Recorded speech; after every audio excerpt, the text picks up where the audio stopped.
What would you do if the sky itself began to fall? Not metaphorically, but literally. Stones crashing through rooftops, fire raining down from above, walls shaking with every impact. No warning, no escape.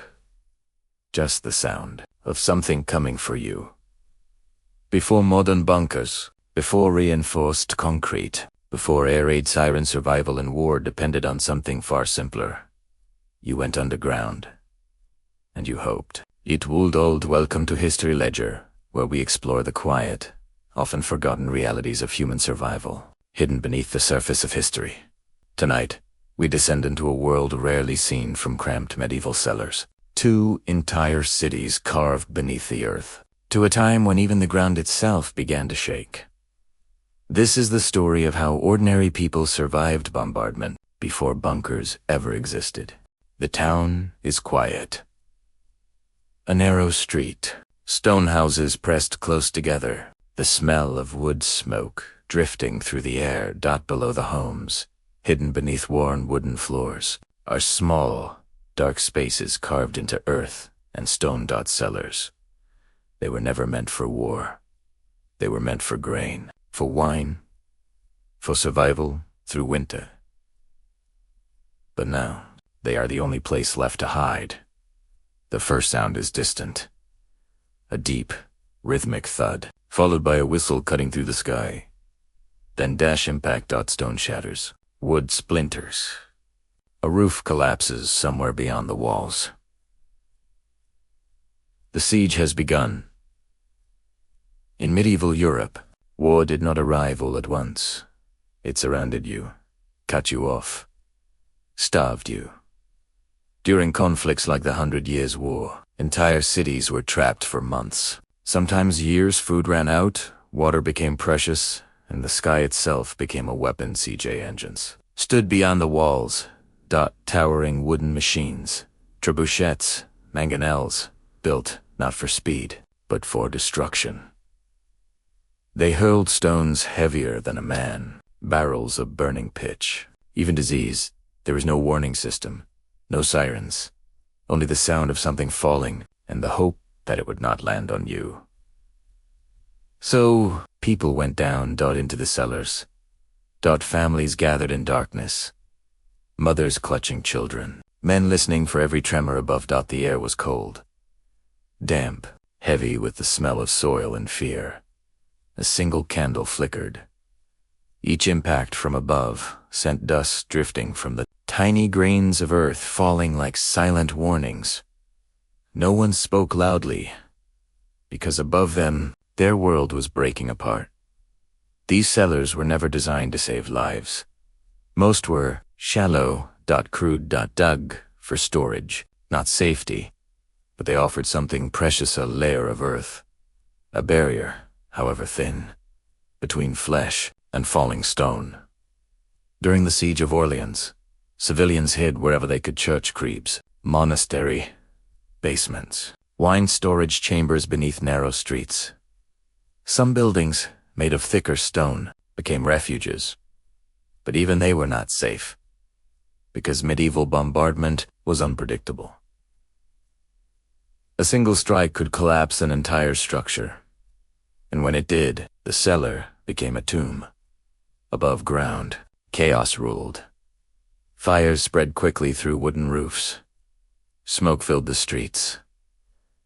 The wounded cried out, but few could help them, because to step outside was to risk becoming the next target. Inside the cellars, time changed. Minutes felt like hours. Each sound mattered. A crack in the wood above, a shift in the stone. The sudden silence that meant another strike was coming. And yet, people endured. Not because they had protection, but because they had no other choice. Chroniclers like Jean, writing during these wars, described cities under siege as places of constant fear. Not just of death, but of waiting for it. Waiting in darkness. Listening. Some cellars held that their stone walls absorbed the shock. The earth softened the blows. Families emerged days later, into a city they barely recognized. Others were not so fortunate. History does not record their names only to ruin. They were buried beneath. In these early wars, there were no bunkers, no reinforced shelters, no engineered safety, only improvisation, only instinct, only the desperate belief that going underground might be enough. But as war changed, as weapons grew stronger, even the earth itself would no longer guarantee survival. And in some places, people began to go deeper, far deeper than a cellar. Deep enough to disappear entirely. The danger above ground never truly ended. Armies came and went. Walls rose and fell. But one truth remained: if the surface could not protect you, you had to leave it behind. In the heart of ancient Cappadocia, people did something extraordinary. They did not just hide beneath the earth. They built entire worlds inside it. At first, it looks like nothing. A small opening in the ground, a narrow passage descending into darkness. But as you move deeper, the space begins to change. The tunnel widens. Rooms appear. Then corridors. Then levels. This is the Derinkuyu Underground City, a place where thousands of people could vanish without a trace. Derinkuyu was not a shelter in the way. Medieval cellars word. It was something far more deliberate, far more planned. It descended more than 60 meters into the earth, layer after layer of carved stone. Each level had a purpose. Living quarters, food storage rooms, wine presses, wells for fresh water, even spaces for animals. And perhaps most importantly, air. Long vertical shafts cut through the rock, bringing fresh air down into the depths. Without them, this hidden world would have suffocated bout with dim. Life could continue, quietly, invisible. These underground cities were not built in a single moment. They evolved over centuries, expanded, deepened, strengthened. Especially during times of invasion.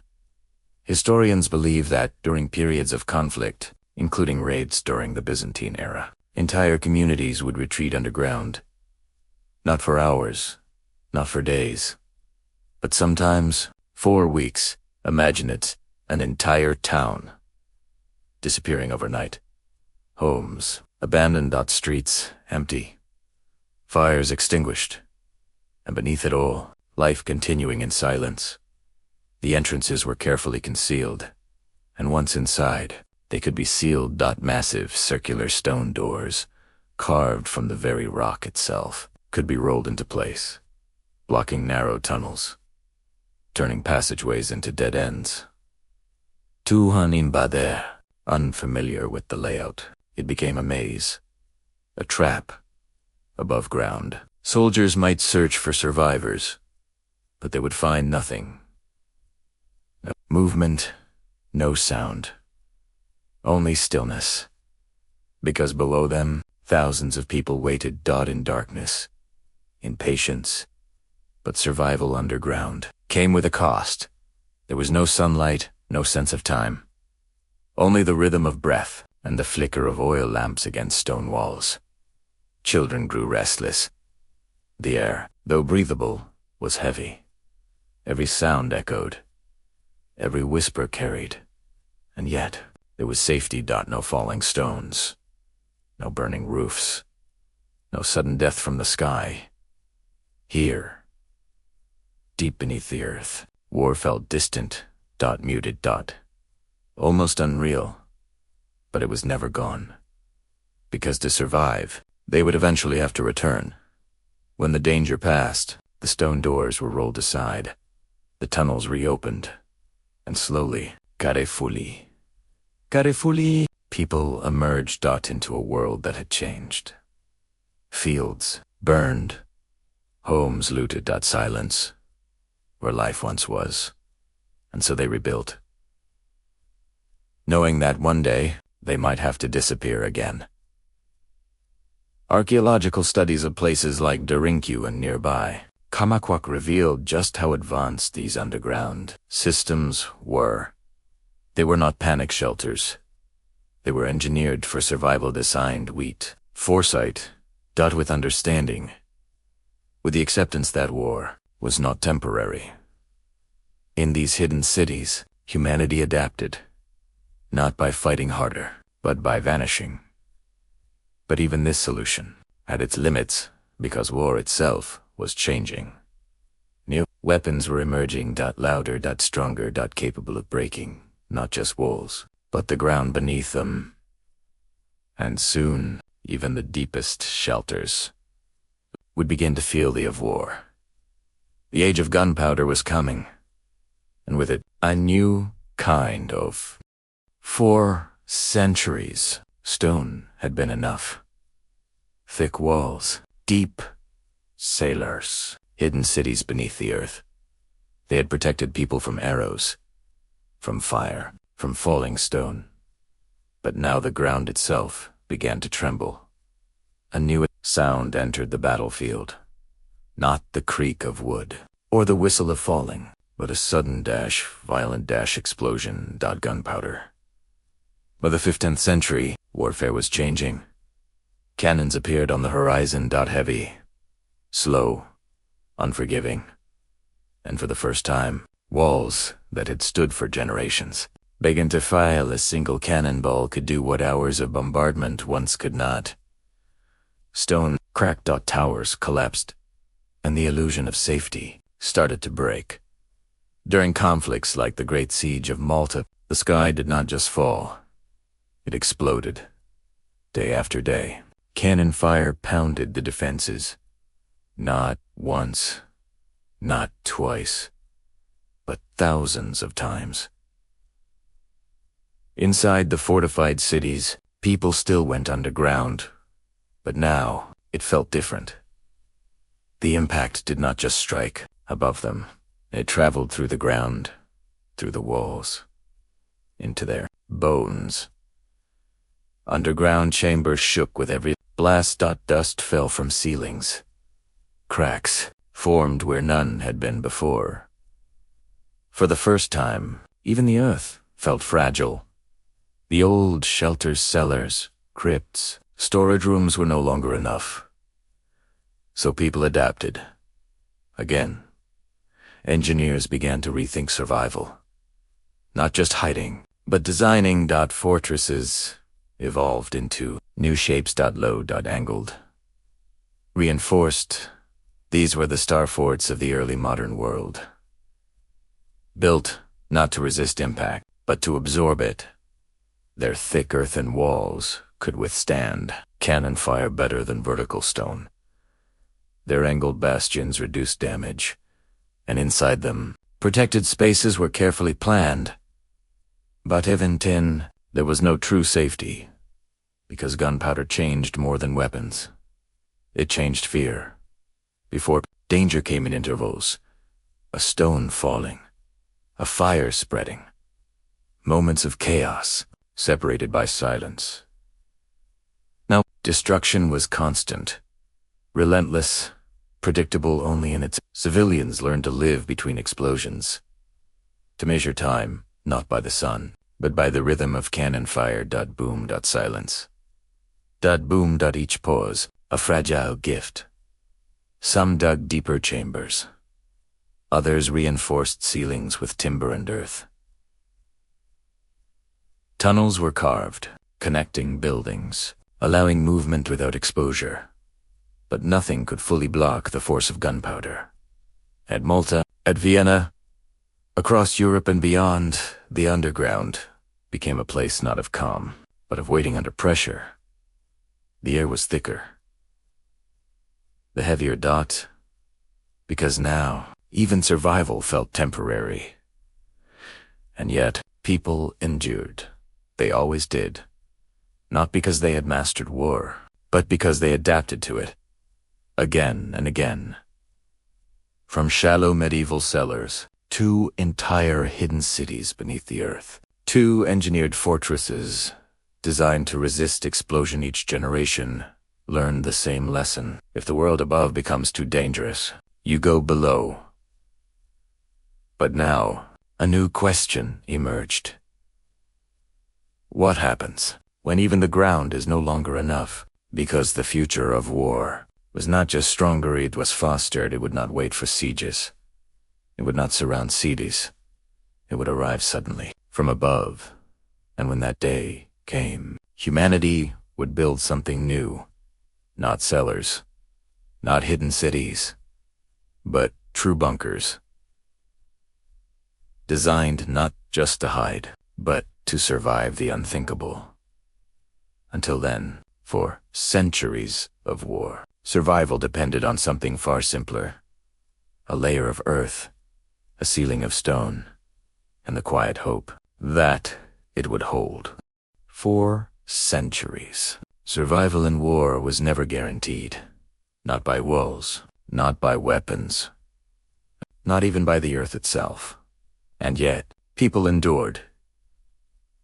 They hid in darkness, beneath stone and soil, listening, waiting, hoping. From fragile cellars to entire worlds beneath the ground, 2 fortresses designed to resist destruction each generation adapted.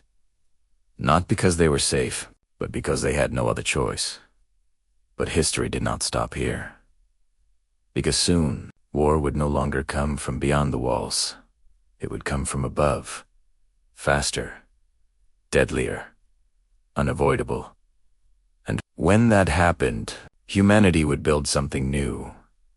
Not just places to hide, but places designed to survive the unthinkable. If you want to see how bunkers truly began and how war changed forever, make sure you watch the next story. And if you haven't already, subscribe to History Ledger. Because history is not just what happened, it's what people survived. Thanks for watching.